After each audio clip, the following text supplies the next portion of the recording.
The walk एक ऐसी real life based movie है जो हमें बड़े से बड़े इम्पॉसिबल काम को पॉसिबल करना सिखाती है। इस मूवी ने लाखों लोगों की जिंदगी बदल डाली। इस मूवी के अंदर थ्रिलर, सस्पेंस और मोटिवेशन तो है ही, पर साथ ही साथ कई ऐसी बातें भी हैं जो हमें इस मूवी से सीखनी चाहिए। ये मूवी हमें सिखाती है कि लाइफ में आपका गोल चाहे जितना भी बड़ा क्यों ना हो, पर अगर आपने उसे पूरा करने को ठान लिया तो आप उसे किसी भी हाल में पूरा कर सकते हैं। अगर हम मूवी से सीखना चाहें तो बहुत कुछ सीख सकते हैं, पर मूवीज देखते टाइम हम बस इंजॉयमेंट और एंटरटेनमेंट के बारे में सोचते हैं। और इसीलिए मैं आपके लिए एक नया सीरीज लेके आ रहा हूँ जहाँ मैं आपको मूवी एक्सप्लेन करने के साथ साथ उन मूवीज की लर्निंग्स भी शेयर करूंगा कि इन मूवीज से हम क्या क्या सीख सकते हैं। और आने वाली वीडियोस एंटरटेनमेंट, मोटिवेशन और नॉलेज से भरपूर होने वाली है, इसलिए इन वीडियोस को एक सेकंड भी मिस मत करना। So let's get started.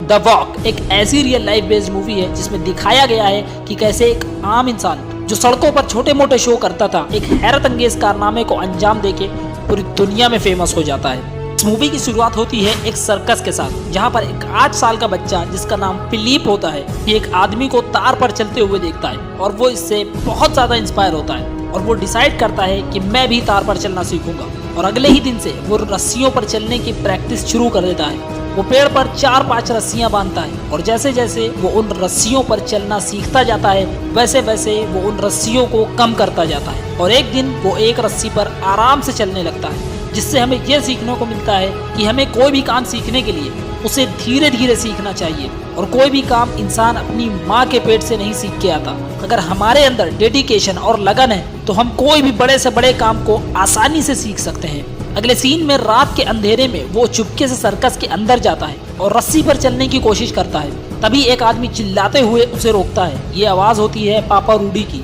ये वही इंसान होता है जिसे फिलिप ने बचपन में रस्सी पर चलते हुए देखा था, और यही इंसान आगे चल के उसे सर्कस और रस्सी पर चलना सिखाता है। पर इन दोनों की आपस में कुछ खास नहीं बनती, तो पापा रूडी इसे अपने वहां से निकाल देते हैं। अब वो अपनी राह खुद तय करता है। अब फिलिप तारों पर चलना सीख चुका होता है और वो सड़कों पर अपने हुनर को लोगों के सामने दिखाता है। और एक दिन जब फिलिप अपना करतब दिखा चुका होता है, तभी वहां पर खड़ी ऑडियंस में से एक लड़की उसे एक कैंडी देती है, जिसे खाते ही फिलिप के दांत में दर्द होने लगती है और उसे डेंटिस्ट के पास जाना पड़ता है। और उस क्लिनिक में एक मैगजीन में फिलिप को एक पिक्चर दिखाई देती है, जिस पिक्चर से फिलिप की लाइफ पूरी तरह से बदलने वाली थी। ये पिक्चर होती है अमेरिका में बन रहे ट्विन टावर्स की, 2 ऐसे टावर्स जो उस टाइम के वर्ल्ड लार्जेस्ट टावर्स थे। फिलिप उस मैगजीन के पेज को फाड़कर अपने पास रख लेता है और तय करता है कि एक दिन वो इन टावर्स के बीच तार बांधकर जरूर चलेगा, जो कि एक इम्पॉसिबल टास्क है। पर अपनी मेहनत और डेडिकेशन के साथ ये उस इम्पॉसिबल काम को भी पॉसिबल करने को ठान लेता है। हर सक्सेसफुल इंसान के पीछे एक औरत का हाथ होता है और फिलिप की लाइफ में वो औरत एनी थी। एनी भी फिलिप की तरह सड़कों पर अपने गाने सुनाती है। एनी और फिलिप एक रोड पर ही परफॉर्म करते हुए एक दूसरे को मिलते हैं और फिर फिलिप एनी को वाइन के लिए पूछता है और वहाँ वो एनी को अपना प्लान बताता है कि मैं न्यूयॉर्क जाना चाहता हूँ और वहाँ के ट्विन टावर्स पर तार बांधकर चलना चाहता हूँ। एनी उसे बहुत ज्यादा मोटिवेट करती है। हमारी लाइफ में हमारा लाइफ पार्टनर ऐसा होना चाहिए जो कि हमें जिंदगी में आगे बढ़ने के लिए इंस्पायर करे। एनी उसके सपनों को पूरा करने में बहुत अहम किरदार निभाती है। इस मूवी में एक सीन है जहाँ फिलिप तारों पर चलने की प्रैक्टिस कर रहा होता है और अभी तार को फिनिश करने में 2-3 कदम बाकी होते हैं, पर वो अपने मन में ये सोच चुका होता है कि मैंने पूरी चाल कंप्लीट कर ली है और अपने बांस को रखने लगता है। और तभी उसका फोकस वहां से हट जाता है और वो डगमगाने लगता है, पर कैसे भी करके वो अपने आप को संभाल लेता है। और तभी उसके गुरु उसे ये सबक देते हुए कहते हैं, ज्यादातर तार पर चलने वाले पहुंचते पहुंचते ही मर जाते हैं। उन्हें ये लगता है कि वो पहुंच चुके हैं, जबकि वो तार पर ही होते हैं। जब तुम्हारे 3 कदम बाकी होते हैं तो वो 3 कदम तुम अकड़ कर लेते हो, सोचते हो तुम्हें कुछ नहीं होगा तो तुम जरूर मरोगे। जिससे हमें यह सीखने को मिलता है कि जब तक हम सच में जीत ना जाएं तब तक हमें अपनी जीत का ऐलान नहीं करना चाहिए, वरना कई बार हम फिनिशिंग लाइन पर पहुंचते पहुंचते ही हार जाते हैं। और हमारी लाइफ में गुरु का होना बहुत जरूरी है। ये आपको वो सिखाएंगे जो आप खुद कभी नहीं सीख पाओगे। फिलिप पापा रूडी के पास फिर से वापस आता है और ज्यादा सीखने के लिए। वो उनसे तारों को बांधना सीखता है, उसे कितनी ऊंचाई पर बांधना है, कितना मोटा रखना है, एटसेट्रा। पापा रूडी उसे ऐसी बातें भी सिखाते हैं जो उसे पहले नहीं पता थी, जिससे हमें ये सीखने को मिलता है कि हम चाहे कितने भी बड़े एक्सपर्ट क्यों ना हो, पर हमें कुछ नया करने से पहले अपने बड़ों की राय जरूर लेनी चाहिए। अगले सीन में फिलिप तार पर चलने के लिए अपने आप को पूरी तरह तैयार कर लेता है। तब उसके गुरु पापा रूडी उसे एक जगह परफॉर्म करने का मौका देते हैं और फिलिप पूरे जोश और फरोश के साथ अपने तार को बांधकर उन पर चलने लगता है। और तभी वहाँ पर बैठे लोग उसका मजाक उड़ाने लगते हैं और फिलिप उनसे डिस्ट्रैक्ट होने लगता है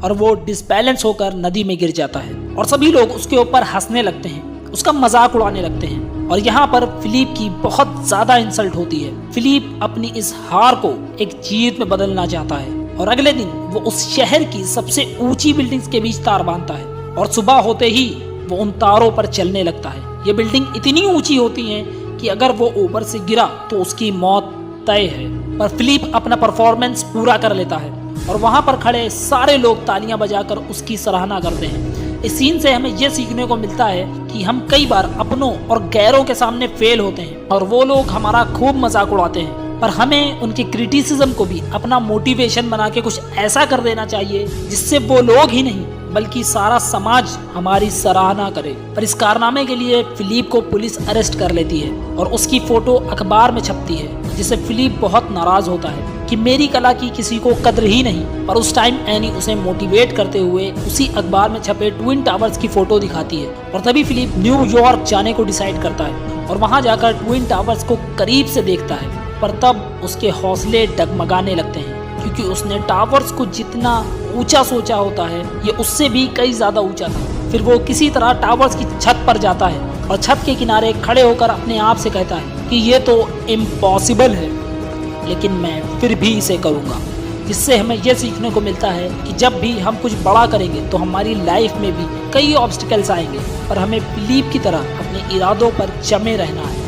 जब किसी चीज को पाने के लिए आपकी डेडिकेशन, आपकी चाह बहुत ज्यादा होती है तो कायनात भी आपकी मदद करती है। और फिलिप को अपने टीम मेंबर भी ऐसे ही मिले, मानो ऊपर वाले ने खुद उन लोगों से मिला दिया हो। इसलिए आपको जो भी करना है उसके लिए लोगों को कन्विंस करने में अपना टाइम वेस्ट मत करें। शुरुआत में कुछ ऐसा करके दिखाओ कि लोग तुम्हें खुद सपोर्ट करें। अब वो अपनी टीम के साथ अपने काम को अंजाम देने की डेट फिक्स करता है, 6 अगस्त 1974। और इन दिनों फिलिप ट्विन टावर्स की पूरी तरह से जासूसी करता है कि कौन सी सिक्योरिटी कब आती है कब जाती है, क्योंकि उन्हें लोहे के मोटे मोटे तार और उन्हें बांधने के लिए कई इक्विपमेंट्स छत तक लेकर जाने हैं। और एक दिन फिलिप की मुलाकात वहां पैरी से होती है। वो उस बिल्डिंग में काम करता है। फिलिप उसे भी अपने मिशन में शामिल कर लेता है, ये सोचकर कि ये कई चीजों में हमारी मदद कर सकता है। कई दिन बीतने के बाद आखिरकार वो दिन आ ही गया, 6 अगस्त 1974। और आज रात को इन्हें उस टावर्स पर तार बांधना है और अगले दिन फिलिप को ट्विन टावर्स के बीचों बीच तार बांधकर चलना है, जहां पर एक गलती का मतलब है मौत। अब फिलिप अपनी 2 टीम्स के साथ इस काम को अंजाम देने निकल जाता है, जहां बैरी उसके कुछ साथियों को एक बिल्डिंग से ऊपर तक पहुंचा देता है और फिलिप बचे हुए साथियों के साथ दूसरी बिल्डिंग की छत पर पहुंचने की कोशिश करता है। पर वहां तक पहुंचना आसान नहीं था। वहां तक पहुंचने के लिए उन्हें कई मुश्किलों का सामना करना पड़ता है। काफी रुकावटों का सामना करने के बाद ये दोनों टीम्स छत तक पहुंच जाती हैं। अपने प्लान के हिसाब से उन लोग 3 घंटा लेट हो चुके थे।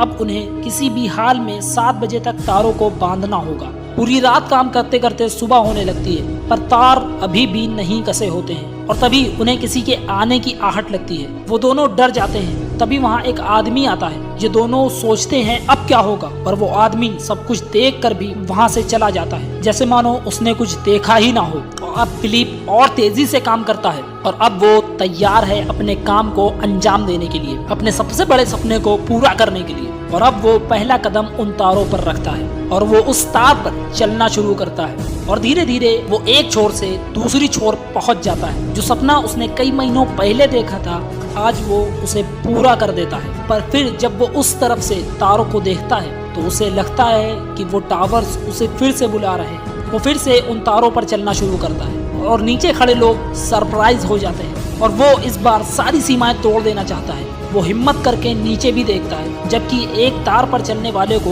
कभी नीचे नहीं देखना चाहिए। वो उन सारे रूल्स को तोड़कर बस अपने सपने को सच कर रहा होता है। वो तार पर बैठता है, लेटता है और इतनी ऊंचाई पर वो हर चीज करता है जिसके बारे में कोई आम इंसान सोच भी नहीं सकता। नीचे खड़ा पूरा शहर उसके लिए तालियां बजाता है। इस कारनामे के लिए फिलिप पूरी दुनिया में फेमस हो चुका था। पूरी दुनिया में ऐसा कोई न्यूज़पेपर नहीं जिसमें उसके बारे में ना छपा हो। फिलिप को पूरी दुनिया में मान सम्मान मिलता है। उसने जो काम किया उसकी पूरी दुनिया में सराहना होती है। दोस्तों, फिलिप अपना सपना इसलिए पूरा कर पाया क्योंकि जितना बड़ा उसका सपना था उतना ही बड़ा उसका जुनून और उसकी मेहनत थी। फिलिप की तरह जितने लोगों ने भी इस दुनिया में कुछ बड़ा किया है वो कभी भी मुश्किल वक्त से नहीं डरे। उन्होंने अपने सामने आने वाली हर चुनौतियों का डटकर सामना किया, उससे लड़े और हालातों को अपने काबू में किया। अगर दुनिया में किसी को कामयाबी चाहिए तो उसे मुश्किल वक्त से लड़ना आना चाहिए। ये थी स्टोरी द वॉक की। आई होप इस वीडियो से आपको बहुत कुछ सीखने को मिला होगा। ऐसी ही लाइफ चेंजिंग वीडियोस के लिए हमारे चैनल को सब्सक्राइब करें। मिलते हैं नेक्स्ट वीडियो में। Thank you.